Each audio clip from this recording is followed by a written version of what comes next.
Hello fellow humans, and it is Musen time. The Lansen C is in the shop. Unfortunately, at a completely ridiculously retarded price of 12,500 gold, which makes it immediately not worth it whatsoever. Just to put that in perspective, you have to pay 10,000 gold for this vehicle itself, which is a very mediocre tier 8 premium tank, while this one of the best, if not the best, tier 8 tank in the game, at least for premiums, is sold for 1,500 less. So, just to put that in perspective right there. So this bundle, tier 42, very good. This one, not so much. Now, let's still have a look at this vehicle anyway, and don't forget to claim your free Kenny as well. Tier 3 matchmaking is currently absolutely broken, and yeah, this thing, get it for free. It is pretty much the perfect tier 3 seal clubbing vehicle. Mind you, I would stay out of tier 3 for a while, because there are a lot of them. As always, don't forget to like and subscribe, and special thank you to my channel members. Let's have a look at the stats of this vehicle, and in terms of armor, it doesn't have any, which means it loses to the Chimera. And in terms of DPM, well, it loses to the Centurion 5-1. It has 320 alpha damage, which is very nice. However, again, it is basically a cobbled together bad mix of the Centurion and the Chimera without any armor. So those two vehicles are far more desirable at tier 8, and I would definitely recommend getting one of those two rather than something like this, especially for the absolutely insanely ridiculous price of 10,000 gold for this vehicle, which is absolutely not worth. It's about 5,000-6,000 gold. That's what the real value of this vehicle is going to be. So that's not great. Now, aim time is fine. It's among the better ones. Now we can ignore the STG's aim time because it's a joke. It's basically a meme at this point. So never buy the STG ever. I wouldn't play the STG if they would pay me. So accuracy, very solid. Mobility is also quite good. That is where it does do slightly bit better than the Centurion and a lot better than the Chimera. However, obviously the gun, that is solid. The complete lack of armor don't really make up for that. So 6k gold is what this vehicle should be priced at, and no more. Oh, hell no! Now, here we go, and the only problem we have in this battle is currently that the ML on the enemy team is clearly telling us that he wants to lose, which is very great. So, thank you very much, special thank you to all the high-rank player for immediately telling me that you have no competence whatsoever. So, that's beautiful. And now, let's see what we can do with this tank. Obviously, armor, not a thing on this tank, so you're going to have to be very, very careful with what you do. However, 10 degrees of gun depression, which is truly lovely. So let's see what we can do over here. And of course, he has gone to the completely wrong side of the map. No surprises there. So let's see. I mean, I thank Wargaming for the tank ranks because they made it very, very obvious to find who are the bad players and who are the not so smart people that are playing Blitz. So it makes it very easy to farm damage. And now, let's have a go at the Leo. Essentially, this vehicle could be the tier 8 version of the Leo, which means if you play the Leo, you can kind of have an idea of how this thing plays as well.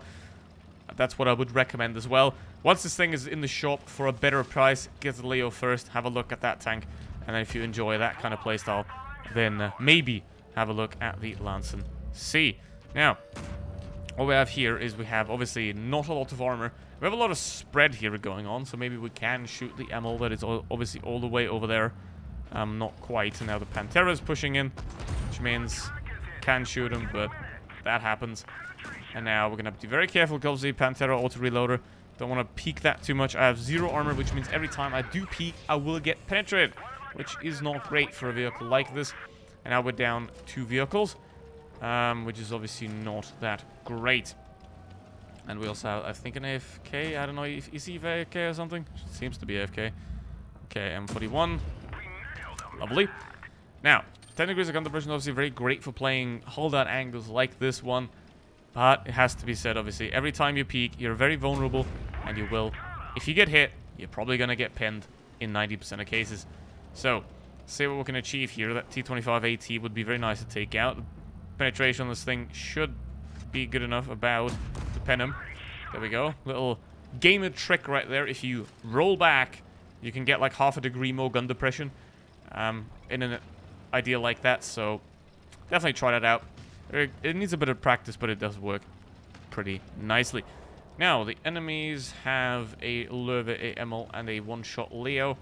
The M4190 is about 800 to 900 HP, so we're going to have to... Well, it was full HP. I thought I hit him, but anyway.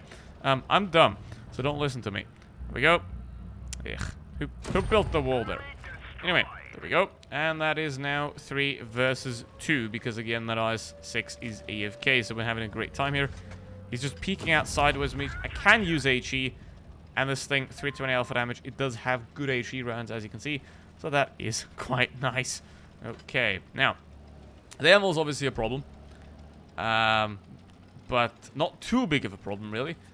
And they're both going for the IS-6, so which means if I reposition myself over there, I should be able to get a couple of free shots, especially if this guy crosses down there.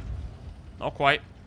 Basically, the IS-6 is dead, but he's inactive anyway, so it doesn't really matter what he's up to. Okay, this is Emil, gonna push forward. Probably knows that the yeah, he should have known that the ISU is there, but then again, he's a rank 50 player, so he doesn't. All right, now, obviously, 10 seconds reload. Mine is a lot longer than that of the M4190, which means if the M4190 would push me while I'm reloading, I would not be having a great time. Which means, let's have a shot at the ammo right there.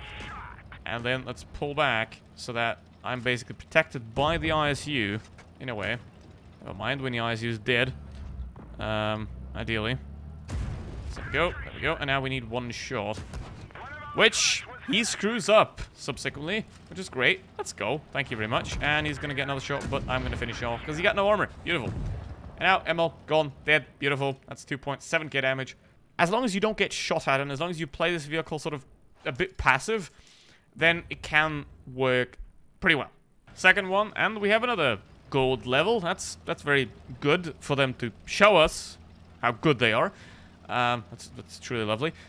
Thank you very much for that. Now, obviously, what we can do here, 3 on 3. I'm going to go to the middle here. Don't want to go all the way over there. Because this tank is not one that is made for peekaboo combat. It does have the alpha damage to, well, out-damage a lot of tier 8 medium tanks. However, it doesn't have the armor at all to get on a Pershing or something like that. Again, a lot of tier 8 medium tanks just aren't really that good at the moment. For the most part, which is not great, but it do be like that. Now, let's see. We're going to fight the Charioteer here. Which also a pretty good tier 8 medium tank at that. It just unfortunately got classified as a tank destroyer, even though it's not. So, let's see. You don't want to peek that, obviously. But, you know, let's see. Charioteer, he can hesh me. So, we're going to have to be very careful about that guy. However, as long as he peeks, we'll be fine. Okay, our Löwe is doing that. So, mate, you gotta shoot me and then peek. Like, you gotta peek, shoot me, and then not just... Okay, I'll take it. Sure, why not? Thank you very much. And there's the ISU right in the middle. And that Löwe has completed his circumnavigation of Mayan Ruins, or whatever this map is called. And he is now finally coming back and closing up. Exhausted and drained from his experience and expedition, he will now close back up with a civilized world in the fight against the enemy team. Now, again, just gonna sit behind this guy. There's absolutely nothing he can do really at this point, except, well, turn around. What you don't want to do is you don't want to do that in water, because obviously in water your tank is a lot slower, a lot worse. So ideally, never traverse through water, unless you absolutely have to.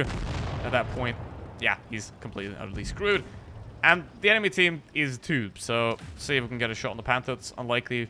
Probably the Progetto's going to get him, unless the Progetto misses or something. I can get him with my 10 degrees of gun depression. Beautiful. That's simple. Like, I don't know, always showing ace tanker gameplay kind of just doesn't work, so let's show some good games. But let's see. He's just sitting in front of a Löwe and was like, hey, shoot me, please reload. Anyway. He won't have time to do that because I got it. Boom. Perfect. Ain't that lovely. Now, Moose, don't buy it. However, to play against it, if it's a very good player playing this vehicle, again, pretty easy. 2-7, that's standard for a tank like this for me. If you face a good player, pretty easy. However, if you're facing a bad player in it, easiest thing in the world, has no armor, has no protection. It's going to be very easy to kill. I do not recommend to buy this vehicle at all. However, Thank you very much for watching, and see you in the next one. Goodbye.